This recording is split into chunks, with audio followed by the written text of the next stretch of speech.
Minute में CET 100% guarantee. Experienced, not campus guarantee. हम वैसे एलिसान में साउथ कैंपस, लेकिन नॉर्थ कैंपस के लिए हमने दिया ही नहीं क्योंकि हम उसके लिए भी बहुत अच्छे हैं। नॉर्थ कैंपस वाले हमारी। हेलो गाइस, हाय। कैसे हैं आप सब लोग? हमारे चैनल में आपका बहुत स्वागत है। वैसे अगर आप ये वीडियो देख रहे हैं तो आप ज़्यादा अच्छा महसूस नहीं कर रहे होंगे, हमें भी अपने पिछले साल का ट्रॉमा याद है। और आप इस वीडियो तक पहुंच चुके हैं, वो भी बहुत बड़ी बात है। मतलब आप बहुत स्ट्रेस में है कि सारी वीडियोस देख रहे सीईटी से रिलेटेड। सॉरी, आपकी स्ट्रेस पे नहीं हंस रही हूँ, पर CET is not that difficult, क्योंकि अगर हमने कर लिया तो आप भी कर सकते हैं। तो हमारे जूनियर्स हमें सवाल पूछ रहे थे, तो हमने सोचा कि जितना हमें पता है वो हम सबको क्यों नहीं दे देते। Sorry, I can't take myself seriously. तो आप बताइए कि कैसे, अगर किसी ने अभी तक शुरू नहीं किया हो, क्योंकि कई लोगों के तो बोर्ड्स ही अब ख़त्म हुए हैं, तो उन्हें कहाँ से शुरू करना चाहिए? अगर आप वैसे सीबीएसई से है तो आपको उतनी फिक्र की बात नहीं, क्योंकि अगर आपने 12th में अच्छे से प्रिपेयर किया है तो आप डेफिनेटली सीयूटी अच्छा क्रैक करेंगे, क्योंकि मैंने भी वही किया था।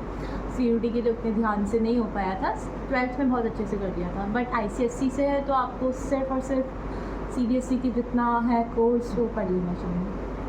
आप बता पाएंगी, आप आईसीएसई में थी तो कैसा था वो? साइंस में कितना फ़र्क होता है? साइंस देखिए, अगर आप पढ़े तो क्या ही मुश्किल है। मतलब कि एनसीईआरटी में और आईसीएसई की कोर्स कितने हैं? क्या इतना फर्क भी नहीं होता कि आप किधर थी अलग। दीप, अरे कहना क्या चाहते हो? मैं बताऊं तो हमारी ह्यूमैनिटीज़ में तो पूरा ही कई, जैसे पॉल साइंस में सिलेबस ही अलग था, तो आपको नए सिरे से पढ़ने की ज़रूरत हो सकती है। बट अगर आपने आईसीएसई की इतनी मोटी बुक्स पढ़ ली तो फिर वो एनसीईआरटी पढ़ने में आपको तकलीफ़ नहीं होगी। बस आपको, और ऑनलाइन पढ़ सकते हैं, तो बुक्स भी खरीदने की ऐसे कोई ज़रूरत नहीं है, क्योंकि the latest edition is available online. तो आप वो एनसीईआरटी पूरी घोल के पी लो, क्योंकि एनसीईआरटी के बाहर मुझे नहीं लगता है सीईटी में कुछ देते हैं वो लोग। एंड स्पेसिफिकली इंग्लिश और जीई के लिए, जीई नहीं जीटी कॉलेज में जी आ गया। जीटी के लिए तो यूट्यूब पे डिपेंड रहिए, वो सबसे बेस्ट सोर्स देते हैं। तो कई सारे कोर्सेज में तो जीटी की ज़रूरत भी नहीं है, तो अगर आपके में ज़रूरत नहीं है तो आप उसमें टाइम मत वेस्ट कीजिए। तो लाइक हमारे जो बैच के बहुत बच्चों ने कोर्स लेकर किया था और हम बिना कोर्स वाले थे, तो सेम ही बात पड़ी, तो कोर्स लेने में कोई फ़ायदा नहीं है, बस अपने पे करिए फोकस। और अगर वैसे भी आप सीबीएसई वाले हैं तो आप इंग्लिश तो आराम से कर ही लेंगे, और अगर आप आईसीएसई वाले हैं तो कोई सवाल ही नहीं है। हाँ, इंग्लिश में आई गेस सिर्फ मॉक टेस्ट कर लीजिए तो आपकी एक प्रैक्टिस बनी रहेगी, क्योंकि यूजुअली बोर्ड्स में ऑब्जेक्टिव क्वेश्चंस नहीं आते हैं इतने जितने सीईटी में आते हैं। तो आप ट्यूशन और सेल्फ स्टडी के बीच का डिफरेंस बताइए। आपने ट्यूशन लिए थे, आपने सेल्फ स्टडी की थी, तो हाउ डज़ दैट पैन? हाँ, पहले ट्यूशन से स्टार्ट करते हैं।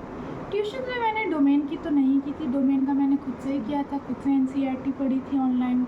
बाकी मैंने इंग्लिश और जीटी की थी, तो या मतलब हेल्पफुल। आपको ऐसा नहीं है कि आपको सिर्फ वो इन्फॉर्मेशन सीखने को मिलती है जो आपकी सिर्फ सीयूटी में काम है, बट ओवरऑल एक काफ़ी अच्छी जनरल नॉलेज मिल जाती है। तो या अगर आप सिर्फ सीयूटी का सोच रहे थे तो ज़रूरी नहीं है कि आप उसके लिए ट्यूशन करें, बट ओवरऑल अगर आपको एक अच्छी इन्फॉर्मेशन लेनी है, आपको अपनी जनरल नॉलेज अच्छी करनी है, तो व्हाई नॉट। मेरा तो यही है, एज अ सेड अर्ली, कि मैं सीबीएसई बैकग्राउंड से हूँ, तो मेरे लिए इजी रहा था कि बाद में देना।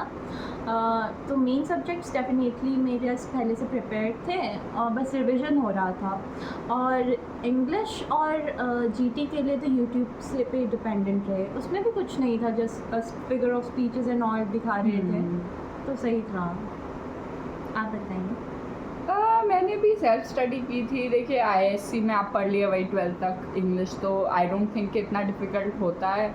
एक आध questions can send you for a loop, पर नेगेटिव मार्किंग होती है, तो if you are really not sure about something it's better to leave it. उसके अलावा डोमेन सब्जेक्ट्स, क्योंकि वो थियोरेटिकल नॉलेज है, तो जैसे मैच द फॉलोइंग या फिल इन द ब्लैंक्स, इस टाइप के क्वेश्चंस हैं, तो I don't think that's something necessary जो आपको ट्यूशन सिखा देंगे। इट्स बेसिकली कि वो आपको डिसिप्लिन जो आप खुद से मे बी नहीं ला पाते, वो आपका सप्लीमेंट कर देंगे कि आपको जाना ही है, मॉक टेस्ट देना ही है। तो अगर आपको लगता है कि बोर्ड्स के बाद आप में इतनी हिम्मत नहीं है कि खुद से पढ़ लें, तो why not just go for it. Anything that helps. तो बोर्ड्स और सीयूईटी में क्या फ़र्क आपको महसूस हुआ कि अभी बोर्ड्स ख़त्म हुए होंगे, अब सीयूईटी की प्रेपरेशन में घुसना है? बोर्ड्स के बाद ना आलस आ गया था, नहीं सीरियस मतलब जेन्युइनली बहुत थकाऊ होते हैं बोर्ड। बड़े खुश हो गए थे, अब हो गया। फिर 1 महीने बाद आया मुझे ध्यान, ओ वेट सीयूईटी भी देना है अभी, तो फिर उसके लिए प्रिपेयर करा, फिर तो उसके लिए आया।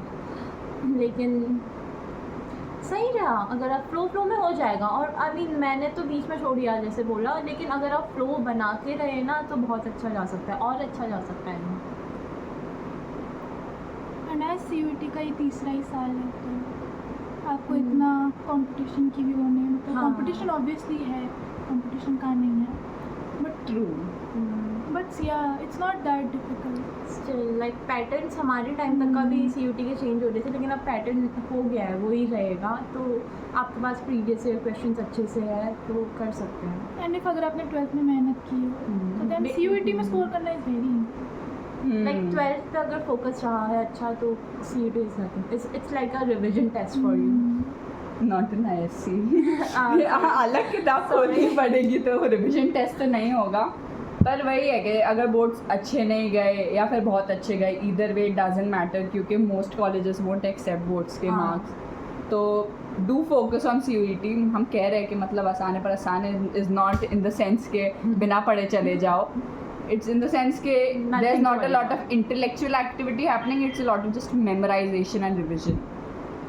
और सीयूईटी का एक्सपीरियंस कैसा था? मतलब पहले तो इतना नर्व रैकिंग था कि सीयूईटी, फिर जाके कैसा रहा? सीयूईटी का हाँ, लाइक पहले एग्ज़ाम में तो था ही, थोड़ी एंजाइटी तो होती है ऑफकोर्स, कोई भी एग्ज़ाम पहली बार दे रहे हैं, लेकिन दिया तो बहुत इजी लगा। लाइक कुछ नहीं था इतना डरने की बात नहीं लगी, बस आपको करके आ जाना है, nothing else. It was like board का ही दे रहे हैं, क्योंकि उतना ही वो थी, सिक्योरिटी उतनी थी, उतना ही सीरियसली ले रहे थे सब। तो it's similar to board I would से।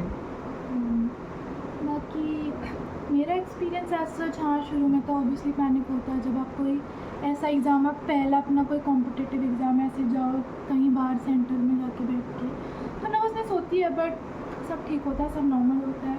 बल्कि हमारे सीयूईटी के पैटर्न में you get 50 question and you have to answer only 40 of them, तो it's not very panicking. It's like if you study तो हो जाएगा। हाँ, क्योंकि मतलब पूरा जो कोचिंग क्लासेस है, आई मीन मेरे थोड़े स्ट्रॉन्ग ओपिनियंस है, पर जानबूझ के एक ऐसी परसेप्शन बना दिया कि इतने बच्चों ने इनरोल कर दिया और इतने बच्चे इतना ये वाला प्रेफरेंस रखते हैं कि आपको एंजाइटी इस चीज़ से होने लगती है, ना कि इससे कि आपकी प्रेपरेशन कितनी हुई है। तो आई से कि जो टाइम वहाँ इन्वेस्ट हो रहा है वो पढ़ाई में अगर इन्वेस्ट हो तो इट वुड बी बेटर। बाकी ऐसे एक दिन में कितने एग्ज़ाम थे, मतलब कैसे रहा था? लाइक मेरा बहुत स्लॉट, सच बताओ ना, किसी का बहुत अच्छे से बांटा था, किसी का बहुत ही अनइवन। लाइक जो मेरा सेंटर था वो मेरे सिटी से बहुत दूर था, आना पड़ रहा था। और क्या था, लाइक एक दिन में लाइक 2 एग्ज़ाम करा रहे थे, किसी दिन में सिर्फ 1 एग्ज़ाम, तो बहुत अनइवनली बांटा था। बट फिर भी कर लिया, क्योंकि पहले से प्रिपेयर कर रहे थे ना। तो मैं तो कहूँगी कि आप ये गैप के लिए मत सोचिए, कितने लोग सोचते हैं कि गैप मिलेगा, लेकिन नहीं मिलता कितने में गैप, एक ही दिन हो जाते हैं, एक बाद हो जाते हैं। तो डोंट डिपेंड अपॉन एनी वो कि गैप होंगे। थैंकफुली मेरा तो 2 दिन में ही हो गया था, पहले दिन में दो एग्ज़ाम और फिर दूसरे दिन में 3। हाँ, मेरा भी ऐसे ही था। I guess there was 1 day in between, पर ऐसे ही हो गया था 2 और 3 करके। तो my mind was like that, it was okay. हाँ, क्योंकि मतलब एक दिन में वैसे भी कितने सब्जेक्ट्स ही पढ़े जा सकते हैं। जितना पढ़ लिया है उतना ही काम आता है। उस टाइम एक तो उस टाइम पढ़ना भी नहीं हुआ, मत पढ़ना मैं तो कहूँगी एग्ज़ाम के दिन और टेंशन होती है। तो उस दिन काम रखना, पहले बहुत अच्छे से प्रिपरेशन रखो, लेकिन उस दिन काम रखना। और वैसे ही है, बस बोर्ड्स की तरह इतना डरने की बात नहीं, सीयूईटी वगैरह बोर्ड्स के जितना आपने सीरियसली लिया इसको भी उतना ही सीरियसली लीजिए, उससे ज़्यादा नहीं। जब सब्जेक्टिव दे दिया तब ऑब्जेक्टिव तो हो ही जाएगा। नहीं पर मतलब सब्जेक्टिव में हम अपने पसंद से लिख के आ सकते हैं, वहाँ पे नहीं लिख सकते। हाँ। But if you actually have that book knowledge ना, हाँ। जब आपने हर एक लाइन पढ़ी हो तो हो जाए। एंड वन मोर थिंग, जब आंसर कर रहे थे कितने लोगों ने ना सबको वो तुक्का लगा के हाँ, चक्कर में कर दिया, तो negative marking। वहाँ पर नेगेटिव मार्किंग का खेल था, तो उनके जो आता था वो भी कटे। तो बेसिकली ये मत करना, जो आता है उसी में दबाना है। बहुत इम्पल्स होती है हाँ। बोर्ड्स देने के बाद कि कुछ तो कर ही दूँ इस आंसर में, मेरे को भी हुआ था। हम्म। जीटी में फिर मेरे मार्क्स कटे मस्त उसके। जीटी भाई, बट थैंकफुली हमारे कोर्स में GT is not counted in, तो हमने जीटी अपने कोर्स ही नहीं बताया। ओ हाँ, हम दोनों BA ऑनर्स हिस्ट्री से हैं मैं इंग्लिश। और हमारा कॉलेज है LSR साउथ कैंपस। तो या अब मतलब हमारा हो गया है, तो हमें लगता है कि सीयूटी क्या हाँ, ही था, क्या ही था। But obviously there is an anxiety कि अब वही। तुम्हारे लाइफ के जैसे 3-4 साल आगे के डिसाइड और डिपेंड करते हैं सीयूटी पे। इवन अभी अगर हमें PG के लिए CUT देना, हम उतना ही डरेंगे जितना आप डर रहे हैं। तो इट्स लाइक अ साइकिल, ये एंड नहीं होगी। ट्रू। तो हमारे पास तो इतना ही ज्ञान था, और कुछ और कुछ अगर आपको कुछ क्वेश्चंस है तो Comments comment down and subscribe like मन किए तो कर दीजिए। और अगर आपने वीडियो देख ली तो thank you very much. And सब हो जाएगा। आराम से करो, आराम से पढ़ो, कॉफ़ी के नशे। भी नहीं, नशे नहीं करना, कॉफ़ी पीना है, नशे नहीं। या कॉफी के बिना भी हो जाएगा। There is this thing called anxiety Have and milk. Adrenaline, उससे काम चल जाता है। खाना खाइए, वही न्यूट्रिएंट्स लीजिए, फ्रूट्स खाइए। फास्ट फूड मत खाइए, मम्मी के हाथ का खाना खाइए, वैसे भी कुछ दिन हाँ। नहीं मिलता। नहीं मिलेगा अगर कॉलेज अच्छा मिल गया। फिर आप हमारे जैसे हो जाएंगे। एकदम देखिए। अगर आपको हमारी कॉलेज लाइफ के बारे में भी कुछ जानना है तो बताइए। हम वैसे तो हम डालेंगे ही। आप देखना प्लीज, देखना। Okay, bye.